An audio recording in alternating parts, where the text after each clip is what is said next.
Hello everyone, welcome to my YouTube channel study learner. तो आज हम लोग पेट में जो दूसरा टॉपिक है भारतीय इतिहास में वैदिक संस्कृति, तो आज हम लोग वैदिक संस्कृति के बारे में पढ़ेंगे। तो चलिए स्टार्ट करते हैं आज का टॉपिक वैदिक संस्कृति। पहला पॉइंट दिया है वैदिक संस्कृति में भारतीय सभ्यता की वैदिक सभ्यता भारत की प्राचीन सभ्यता है जिसमें वेदों की रचना हुई है। ठीक है। नेक्स्ट पॉइंट दिया है वैदिक शब्द वेद से बना है जिसका अर्थ होता है ज्ञान। वैदिक संस्कृति के निर्माता आर्य थे। नेक्स्ट पॉइंट दिया है वैदिक संस्कृति में आर्य शब्द का अर्थ श्रेष्ठ, उत्तम, अभिजात, कुलीन तथा उत्कृष्ट होता है। तो यहाँ से डायरेक्ट 3 क्वेश्चन देखो बन सकते हैं। वैदिक सभ्यता भारत की कैसी सभ्यता थी? प्राचीन सभ्यता है जिसमें वेदों की रचना हुई है। दूसरा है वैदिक शब्द किससे बना है? तो वेद से बना है और जिसका अर्थ क्या है? ज्ञान। ठीक है। और वैदिक संस्कृति के निर्माता कौन थे? आर्य थे। नेक्स्ट दिया था वैदिक संस्कृति में आर्य शब्द का अर्थ क्या है? श्रेष्ठ, उत्तम, अभिजात, कुलीन, उत्कृष्ट। तो एक ये हो गया वैदिक शब्द किससे बना? वेद से। और वेद का अर्थ क्या है? ज्ञान। और वैदिक सभ्यता के निर्माता कौन थे? आर्य थे। और आर्य का अर्थ क्या है वैदिक संस्कृति में? ये पढ़ लेंगे। चलिए आइए नेक्स्ट देखते हैं। नेक्स्ट पॉइंट दिया है सर्वप्रथम मैक्स मूलर ने 1853 में आर्य शब्द का प्रयोग एक श्रेष्ठ जाति के आशय से किया था। तो पूछ लेगा सर्वप्रथम आर्य शब्द का प्रयोग किसने किया था? तो मैक्स मूलर ने किया था। और कब किया था? 1853 ईस्वी में। उसके बाद है वैदिक संस्कृति को 2 भागों में बांटा गया है। ठीक है। ये पूछ लेता है ऋग्वैदिक काल, उत्तर वैदिक काल। इनके ईयर जरूर पढ़ लेना, अगर पूछेगा तो ईयर पूछेगा। ऋग्वैदिक काल का कब माना जाता है काल? 1500 से 1000 ईसा पूर्व। उत्तर वैदिक काल का 1000 से 600 ईसा पूर्व। तो अब हम लोग नेक्स्ट देखेंगे ऋग वैदिक काल। ठीक है। तो ऋग वैदिक काल का हमको टाइम तो पता है, टाइम पीरियड क्या है? 1500 से 1000 ईसा पूर्व। 1500 से 1000 ईसा पूर्व। नेक्स्ट इसमें दिया पहला पॉइंट है सिंधु सभ्यता के विपरीत वैदिक सभ्यता मूलतः ग्रामीण थी। ठीक है। और सिंधु सभ्यता कैसी थी? नगरीय सभ्यता थी। और वैदिक सभ्यता कैसी थी? मूलतः ग्रामीण थी। आर्यों का आरंभिक जीवन पशुचारण पर आधारित था। आर्यों का आरंभिक जीवन किस पर आधारित था? पशुचारण पर आधारित था। कृषि इनका प्रमुख कार्य था। ठीक है।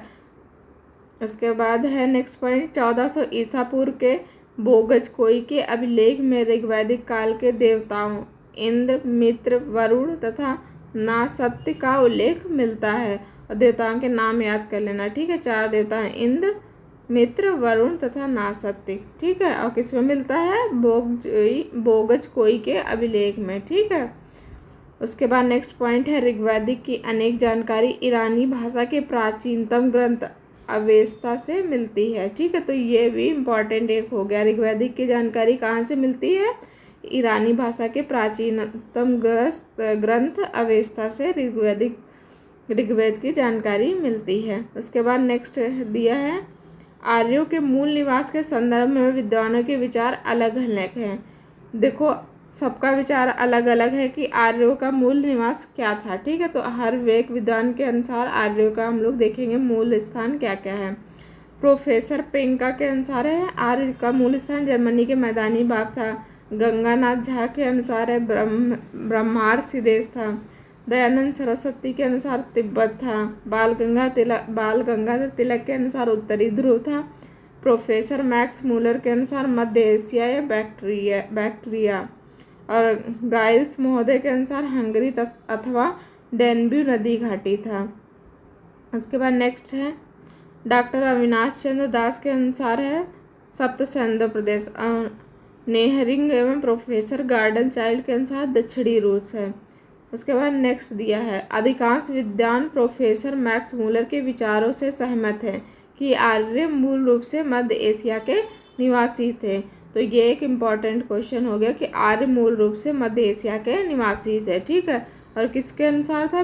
प्रोफेसर मैक्स मूलर के विचारों से सहमत थे। ठीक है। तो आर्यों का मूल स्थान कहाँ माना जाएगा? मध्य एशिया। ठीक है। उसके बाद देखेंगे जो हमारा उसकी भौगोलिक विस्तार कहाँ क्या है। आर्यों की आरंभिक इतिहास की जानकारी का मुख्य स्रोत ऋग्वेद है। ठीक है, आर्यों का आरंभिक जो जानकारी मिलती है वो हमें ऋग्वेद से मिलती है। तो नेक्स्ट हमारा ऋग्वेद से प्राप्त जानकारी के अनुसार आर्यों या विस्तार अफगानिस्तान, पंजाब तथा पश्चिमी उत्तर प्रदेश तक था।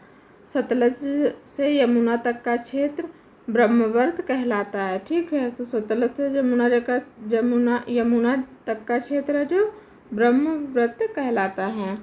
उसका नेक्स्ट पॉइंट है गंगा व यमुना के दोआब क्षेत्र एवं उनके सीमावर्ती क्षेत्रों पर भी आर्यों ने कब्जा कर लिया है, जिसे ब्रह्मार्षि देश कहा गया है। तीसरा पॉइंट है कालांतर में संपूर्ण उत्तर भारत में आर्यों ने विस्तार कर लिया, जिसे आर्यावर्त कहा जाता है। नेक्स्ट पॉइंट दिया है ऋग्वैदिक काल की सर्वाधिक महत्वपूर्ण नदी सिंधु नदी का वर्णन कई बार किया गया है। उसके बाद नेक्स्ट दिया है ऋग्वैदिक काल की दूसरी सर्वाधिक पवित्र नदी सरस्वती थी। ऋग्वेद में सरस्वती को नदीतमा या नदियों में प्रमुख कहा गया है। नेक्स्ट पॉइंट है ऋग्वेद में आर्य निवास स्थल के लिए सर्वत्र सप्त सैंधव शब्द का प्रयोग किया गया है। नेक्स्ट पॉइंट है सरस्वती और द्रसद्वती नदियों के मध्य का प्रदेश अत्यंत पवित्र माना जाता है, जिसे ब्रह्मावर्त कहा जाता है। ठीक है, उसके बाद नेक्स्ट पॉइंट है ऋग्वेद में हिमालय पर्वत एवं इसकी एक चोटी मंजूवंत का भी उल्लेख किया गया है। ठीक है, मंजूवंत का उल्लेख किया गया है। उसके बाद है ऋग्वैदिक काल की नदियाँ। ठीक है, उनका प्राचीन नाम क्या था, आधुनिक नाम क्या है। ठीक है, परुशनी इसको रावी नदी कहा जाता है। सतुद्री इसको सतलज नदी कहा जाता है। अस्किनी को चेनाब नदी कहा जाता है। विपाशा को व्यास नदी कहा जाता है। गोमती को गोमल नदी कहा जाता है। उसके बाद नेक्स्ट सादा नीरा को गंडक नदी कहा जाता है। वितिस्ता को झेलम कहा जाता है। कुंभा को काबुल नदी कहा जाता है। उसके बाद नेक्स्ट देखेंगे राजनीतिक स्थिति क्या थी। अभी तक हम लोगों ने भौगोलिक स्थिति देखी। राजनीतिक स्थिति में पहला पॉइंट है ऋग्वैदिक काल में राज्य का मूल आधार कुल या परिवार था। ठीक है, राज्य का मूल आधार। दूसरा है परिवार का मुखिया कुलप अथवा गृहपति कहलाता था। कुलों के आधार पर ग्राम का निर्माण होता था, जिसका प्रमुख ग्रामीण होता था। उसके बाद नेक्स्ट है अनेक ग्राम मिलकर विष बनाते थे, जिनका प्रधान विषपति होता था। विष से जन बनता था एवं जन के शासक राजन कहलाते थे। अब ये दोनों पॉइंट बहुत ज़्यादा इम्पॉर्टेंट है, ये पूछ देता है। ऋग्वैदिक काल में राज्य का मूल आधार क्या था, कुल या परिवार था। ठीक है, और जो परिवार का मुखिया कौन का क्या होता था, कुलप अथवा गृहपति कहलाता था। उसके बाद कुलों के आधार पर ग्राम का निर्माण होता था, जिसका प्रमुख कौन होता था, ग्रामीण। और अनेक ग्राम को मिलकर विष बनाते थे, जिनका प्रधान विषपति होता था। विष से जन बनता था और जन के शासक राजन कहलाते थे। तो ये सब एक दूसरे से रिलेटेड हैं, तो इन दोनों पॉइंट को मतलब तीनों पॉइंट को अच्छे से पढ़ लेना, इससे क्वेश्चन जरूर पूछा जाता है। उसके बाद नेक्स्ट है राज्य अधिकारियों में पुरोहित एवं सेनानी प्रमुख थे।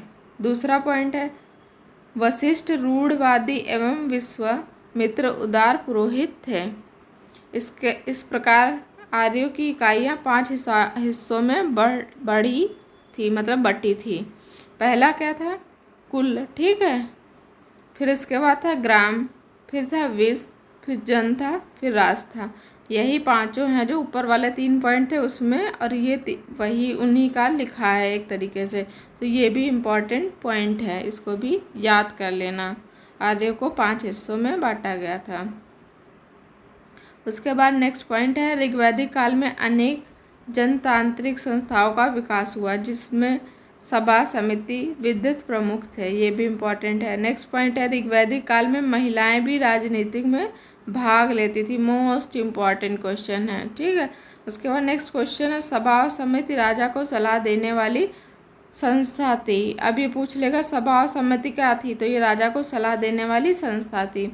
उसके बाद नेक्स्ट पॉइंट है सभा श्रेष्ठ एवं संभ्रांत लोगों की संस्था थी, जबकि समिति सामान्य जनता की प्रतिनिधित्व करती थी।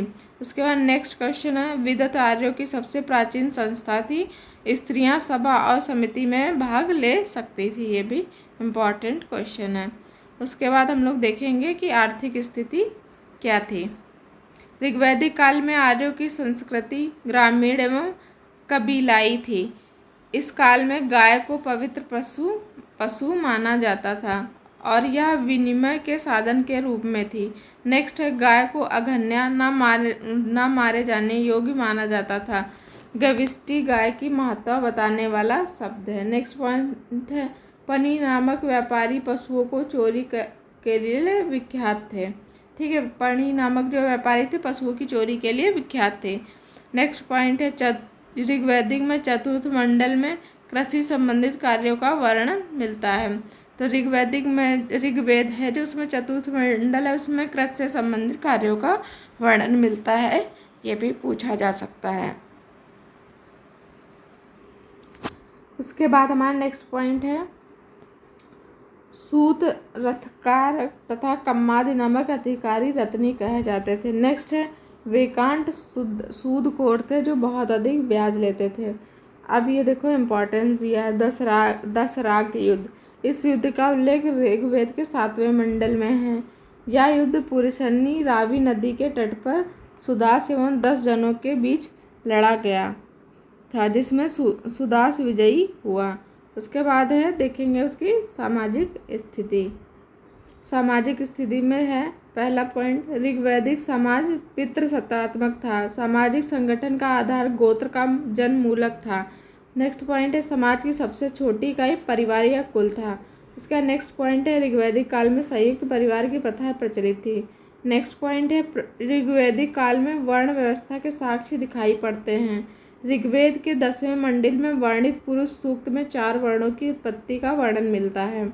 नेक्स्ट पॉइंट है, इस काल में स्त्रियां अपने पति के साथ यज्ञ कार्य में भाग लेती थी।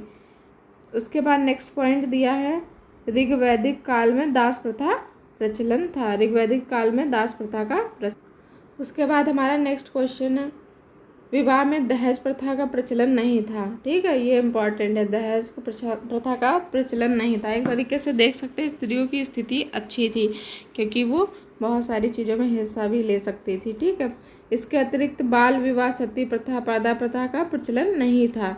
नेक्स्ट पॉइंट है, विधवा विवाह की प्रथा प्रचलन में थी।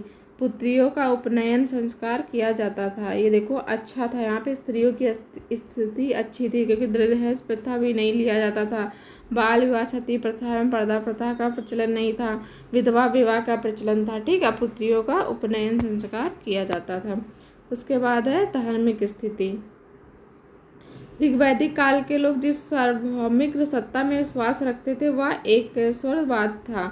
ऋग्वेद में अनेक देवताओं का अस्तित्व मानता है। इससे स्पष्ट होता है कि वे एक सार्वभौमिक सत्ता में विश्वास रखते हुए बहुलवादी हो गए थे।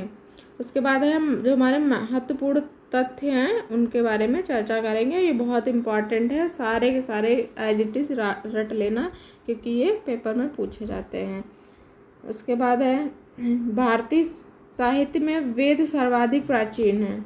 ठीक है, ये 4 प्रकार के हैं, ऋग्वेद, सामवेद, यजुर्वेद, अथर्ववेद। ठीक है, नेक्स्ट पॉइंट है, ऋग्वेद, यजुर्वेद तथा सामवेद को वेदत्रयी कहा जाता है। किसको किसको?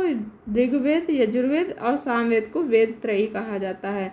ऋग्वेद में कुल 10 मंडल हैं। ठीक है, तथा 1028 सूक्त हैं और 10,552 है जो ऋचाएँ हैं। ठीक है, ऋग्वेद के 2 से 7 तक के मंडल प्राचीन माने गए हैं। 2 से 7 तक के मंडल हैं जो प्राचीन माने गए हैं। उसके बाद नेक्स्ट पॉइंट दिया है, ऋग्वेद के 3य मंडल में गायत्री मंत्र का उल्लेख किया गया है। ठीक है, इसके रचनाकार विश्वामित्र हैं। ठीक है, गायत्री मंत्र के रचनाकार विश्वामित्र है। यह सूर्य देवता को समर्पित है। नेक्स्ट पॉइंट है, ऋग्वैदिक का 9वां मंडल सोम को समर्पित है। इसके बाद नेक्स्ट पॉइंट है, शूद्र शब्द का उल्लेख सर्वप्रथम ऋग्वेद के 10वें मंडल के पुरुष सूक्त में हुआ है, शूद्र शब्द का उल्लेख। ठीक है, उसके बाद नेक्स्ट क्वेश्चन है, ऋग्वेद में मंत्रों का उच्चारण करने वाले पुरोहित को होत्र कहा जाता था। ये बहुत इंपॉर्टेंट क्वेश्चन आते हैं। ठीक है, होत्र किसे कहते थे? जो पुरोहित होते थे, मंत्रों का उच्चारण करते थे ऋग्वेद में, उन्हें होत्र कहते थे। ऐतरेय तथा कौशिकी ऋग्वेद के 2 ब्राह्मण ग्रंथ थे। उसके बाद हमारा नेक्स्ट है यजुर्वेद में श्रोत एवं कर्मकांड वर्णित है। यह वेद गद्य एवं पद्य दोनों में है।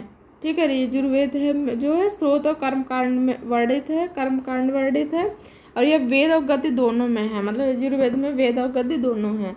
उसका नेक्स्ट पॉइंट है यजुर्वेद के कर्मकांडों को संपन्न कराने वाले पुरोहित को अधिर्वयु कहा जाता था। ठीक, अब यहाँ के पुरोहित को अधिर्वयु कहा जाता था और ऋग्वेद में होर्त कहते थे। इसके बाद नेक्स्ट क्वेश्चन है यजुर्वेद का अंतिम भाग ईशोपनिषद, जिसका संबंध आध्यात्मिक चिंतन से है। नेक्स्ट पॉइंट है शपथ ब्राह्मण शुक्ल यजुर्वेद को ब्राह्मण ग्रंथ है।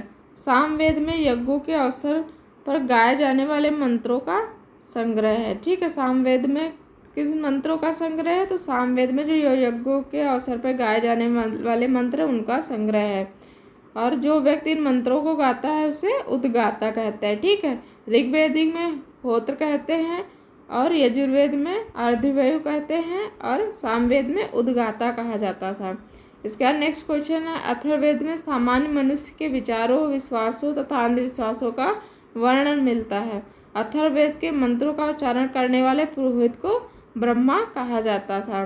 नेक्स्ट है सभा और समिति को प्रजापति की 2 पुत्रियां कहा जाता था। ठीक है, सभा और समिति को प्रजापति की 2 पुत्रियां कहा जाता था। ऋग्वेद में महामृत्युंजय मंत्र भी है। ठीक है, उसके बाद हम लोग नेक्स्ट देखें। नेक्स्ट है पूषण ऋग्वैदिक काल में पशुओं के देवता थे, जो उत्तर वैदिक काल में शूद्रों के देवता हो गए। नेक्स्ट है ऋग्वैदिक में सबसे महत्वपूर्ण देवता इंद्र को पुरंदर भी कहा जाता है। ठीक, तो पूछ देगा ऋग्वेद में सबसे महत्वपूर्ण देवता कौन थे, तो वो इंद्र थे, और उनको क्या कहा जाता था, पुरंदर भी कहा जाता था। दूसरा महत्वपूर्ण देवता ऋग्वेद में कौन है, अग्नि थे। इस काल में देवताओं की आहुतियाँ दी जाती थी। उसके बाद है तीसरे प्रमुख देवता वरुण थे, जो जल के देवता थे। उसके बाद नेक्स्ट है वरुण को ऋतस्य गोपा कहा जाता गया है। अब आएंगे हमारा उत्तर वैदिक काल। ऋग्वैदिक काल में बस इतना ही था, अब बहुत इंपॉर्टेंट था, लास्ट में महत्वपूर्ण क्वेश्चन जरूर पढ़ के जाइएगा, इन्हीं से क्वेश्चन फंसेगा। उत्तर वैदिक काल, इसका काल 1000 से 600 ईसा पूर्व माना गया है। यह युग आर्य संस्कृति के प्रसाद और विकास, अभ्युदय, उत्कर्ष, विभिन्नीकरण का युग था। नेक्स्ट है उत्तर वैदिक काल के अध्ययन के लिए सबसे महत्वपूर्ण स्रोत में यजुर्वेद, सामवेद, अथर्ववेद, ब्राह्मण ग्रंथ, उपनिषद, आरण्यक हैं। उसके बाद हम लोग देखेंगे उत्तर वैदिक काल में जो भौगोलिक विस्तार था।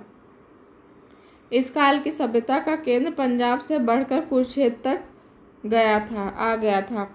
नेक्स्ट पॉइंट है शपथ ब्राह्मण में उत्तर वैदिक कालीन रेवा, नर्मदा और सदानीरा गंडक नदियों का उल्लेख मिलता है। नेक्स्ट है 600 ईसा पूर्व के आसपास आर्य लोग कौशल, विदेह एवं अंगरादि से परिचित थे। उसके बाद नेक्स्ट पॉइंट है भारतीय इतिहास में सामवेद, यजुर्वेद एवं अथर्ववेद तथा ब्राह्मण ग्रंथ, आरण्यकों एवं उपनिषदों की रचना हुई है। नेक्स्ट है अथर्ववेद में मगध के लोगों को वारले कहा गया है। ठीक है, मगध के लोगों को वारले कहा गया है। अब है हम लोग देखेंगे जो उत्तर वैदिक काल थे उसमें राजनीतिक व्यवस्था कैसी थी। ऋग्वैदिक काल में कबीले पर शासन करने वाला राजा अब उस प्रदेश का शासन करने लगा, जिनके प्रमुख थे विदेह के जनक, कवेय के अश्वपति, काशी के अजातशत्रु, पंचाल के प्रवहन जनाली। ठीक है, ये इम्पॉर्टेंट है, प्रवहन जनाली। उसके बाद है उत्तर वैदिक काल में पंचाल सर्वाधिक विकसित राज्य था। नेक्स्ट है इस काल में राजतंत्र ही शासन का आधार था। नेक्स्ट है सभा एवं समिति राजा की निरंकुशता पर रोक लगाती थी। विदत का उल्लेख नहीं मिलता है। इस समय में अश्वमेध, वाजपेयी, अन्योष्टम नामक यज्ञ किए जाते थे। यजुर्वेद में राज्य उच्च के पदाधिकारियों को रत्नी कहा जाता था। ठीक है, ये इम्पॉर्टेंट है। उसके बाद नेक्स्ट है सेनानी, सेनापति, सूत, रथ सेना का नायक, ग्रामीण, गांव का मुखिया, संग्रहीता, कोषाध्यक्ष तथा भागदूत, अर्थ मंत्री अर्थात करों को वसूलने वाला आदि नाम मिलते हैं। सामाजिक स्थिति देखेंगे अब उत्तर वैदिक काल की। उत्तर वैदिक काल में सामाजिक व्यवस्था का आधार वर्णाश्रम व्यवस्था ही था, लेकिन वर्ण व्यवस्था में कठोरता आने लगी थी। वर्णों का आधार कर्म पर आधारित न होकर जाति पर आधारित होने लगा। नेक्स्ट है, इस काल में यज्ञ का अनुष्ठान बढ़ गया था, जिससे ब्राह्मणों की शक्ति में वृद्धि हुई। नेक्स्ट पॉइंट है, समाज में अनेक धार्मिक श्रेणियों का उदय हुआ, व्यवसाय अनुवांशिक होने लगे। नेक्स्ट है, ऐतरेय ब्राह्मण में 4 वर्णों का उल्लेख मिलता है। नेक्स्ट है, उत्तर वैदिक काल में वैश्य ही कर चुकाते थे। ब्राह्मण एवं क्षत्रिय दोनों वैश्यों से वसूले राजस्व पर जीते थे। ब्राह्मण, क्षत्रिय, वैश्य इनको द्विज कहा जाता था। ये उपनयन संस्कार के अधिकारी थे। उसके बाद नेक्स्ट है, चौथा वर्ण शूद्र उपनयन संस्कार नहीं ग्रहण कर सकता था। जो चौथा वर्ण था शूद्र, वो उपनयन संस्कार नहीं ग्रहण कर सकता था और यही शूद्रों को अर्थात मानने की प्रक्रिया शुरू हो गई। उसके बाद नेक्स्ट है, गोत्र प्रथा स्थापित हुई। स्त्रियों के लिए उपनयन संस्कार प्रतिबंधित हो गए। ऐतरेय ब्राह्मणों में पुत्री को कृपण कहा गया। सर्वप्रथम जबालोपनिषद में 4 वर्णों ब्रह्मचर्य, गृहस्थ, वानप्रस्थ एवं संन्यास का विवरण मिलता है। उसके बाद नेक्स्ट है हमारा, उत्तर वैदिक काल में आर्थिक स्थिति क्या थी। इस काल में पशुपालन की जगह कृषि का मुख्य पेशा बन गया। नेक्स्ट है, शतपथ ब्राह्मण में कृषि से संबंधित 4 क्रियाओं जुताई, बुआई, कटाई, गड़ाई का उल्लेख मिलता है। किसमें? शतपथ ब्राह्मण में। उसके बाद नेक्स्ट है, इस काल में लोहे के प्रयोग से कृषि क्षेत्र में क्रांति आ गई थी। ठीक है, लोहे का प्रयोग किसमें किया गया था? उत्तर वैदिक काल में। यजुर्वेद में लोहे के लिए प्रथम आयस एवं कृष्ण आयस शब्द का प्रयोग हुआ है। ठीक है, उसके बाद अतरंजी खेड़ा में पहली बार कृषि से संबंधित लोह उपकरण प्राप्त हुए हैं। सबसे पहले कृषि से संबंधित लोह उपकरण कहाँ प्राप्त हुए हैं? अतरंजी खेड़ा में। तो ये हमारा इम्पॉर्टेंट हो गया। ठीक है, तो इसको एज इट इज याद कर लेना। उसके बाद नेक्स्ट है, ब्राह्मण ग्रंथों में श्रेष्ठनी का उल्लेख मिलता है। श्रेष्ठनी श्रेणी का प्रधान व्यापारी होता था। नेक्स्ट है, निष्क, शतमान, पाद, कृष्ण, ऋतिका तथा गुंजा आदि की माप की विभिन्न इकाइयाँ थीं। निष्क जो ऋग्वैदिक काल में गले का स्वर्ण आभूषण था, अब एक मुद्रा माने जाने लगा। उत्तर वैदिक काल में समुद्र का ज्ञान हो गया था। अब नेक्स्ट देखते हैं। नेक्स्ट है, धातु शिल्प उद्योग का प्रचलन शुरू हो गया था। इस युग में धातु गलाने का उद्योग बड़े पैमाने पर होता था। नेक्स्ट है, सिक्के का नियमित प्रचलन आरंभ नहीं हुआ था। उत्तर वैदिक काल में वस्त्र निर्माण एक प्रमुख उद्योग था। कपास का उल्लेख नहीं मिलता है। ठीक है, उसके बाद धार्मिक स्थिति देखेंगे उत्तर वैदिक काल में। ऋग्वैदिक काल के 2 प्रमुख देवता इंद्र और अग्नि, ठीक है, को अब पहले जैसा महत्व नहीं रहा। इनके स्थान पर उत्तर वैदिक काल में प्रजापति, जो देवकुल में सृष्टि के निर्माता थे, को सर्वोच्च स्थान दिया गया। नेक्स्ट है, पूषण जो पहले पशुओं के देवता थे, अब शूद्रों के देवता हो गए। नेक्स्ट है, सर्वप्रथम शतपथ ब्राह्मण में पुनर्जन्म के सिद्धांत का उल्लेख मिलता है। ठीक है, शतपथ ब्राह्मण में पुनर्जन्म के सिद्धांत का उल्लेख मिलता है।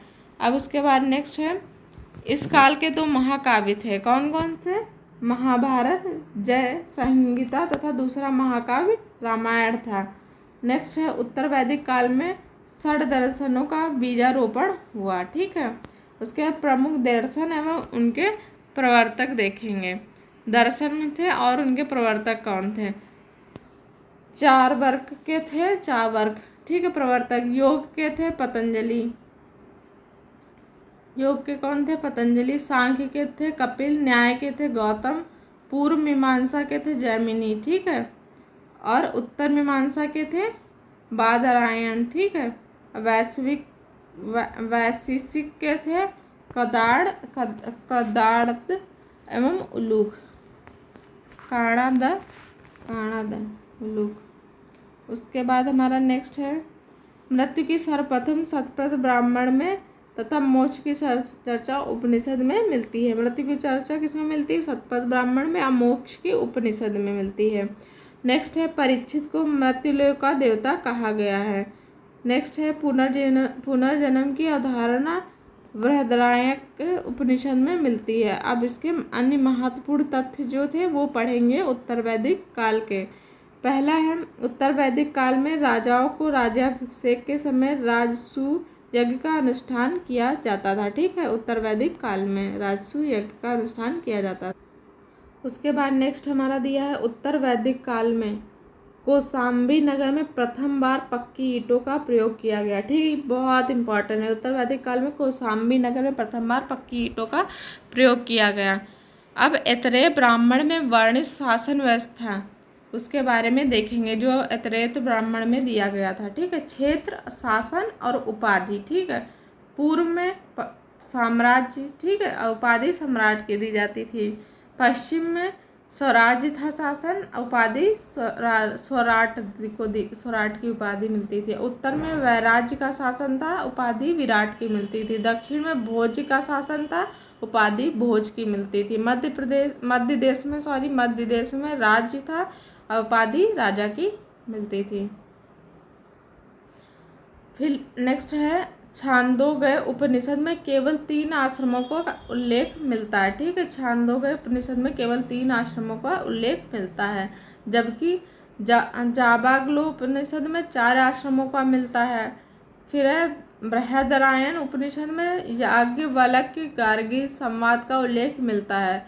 नेक्स्ट है लोपामुद्रा में अगस्त्य ऋषि की पत्नी तथा वैदिक ऋचाओं की रचयिता थी। ठीक है, लोपामुद्रा जो कौन थी? ये अगस्त्य ऋषि की पत्नी तथा वैदिक ऋचाओं की रचयिता थी। उसके बाद नेक्स्ट है शतपथ ब्राह्मण में पत्नी को पति का अर्धांगिनी कहा गया है। तो पत्नी को पति का अर्धांगिनी किसमें कहा गया? शतपथ ब्राह्मण में। और कुल उपनिषद 108 है, जिसमें 12 प्रमाणिक हैं। ठीक है, नेक्स्ट है उपनिषद आरण्यकों के पूरक एवं भारतीय दर्शन के प्रमुख स्रोत थे। नेक्स्ट है उपनिषद से हमें दार्शनिक विचारों का ज्ञान प्राप्त हुआ है। नेक्स्ट है वेदांग 6 हैं। कौन कौन से वेदांग है? शिक्षा, कल्प, व्यापाकरण, निरुक्त, ज्योतिषी एवं छंद। ये गद्य में सूत्र रूप में लिखे गए हैं। पुराणों की संख्या कितनी थी? 18 थी। अब नेक्स्ट देखेंगे यज्ञ के विषयों का प्रतिपादन करने वाले ग्रंथ ब्राह्मण कहलाते थे। प्रत्येक वेद के लिए अलग अलग ब्राह्मण ग्रंथ थे। नेक्स्ट है आरण्यक ब्राह्मण ग्रंथ का अंतिम भाग है, जिसमें दार्शनिक एवं रहस्यात्मक विषयों का वर्णन किया गया है।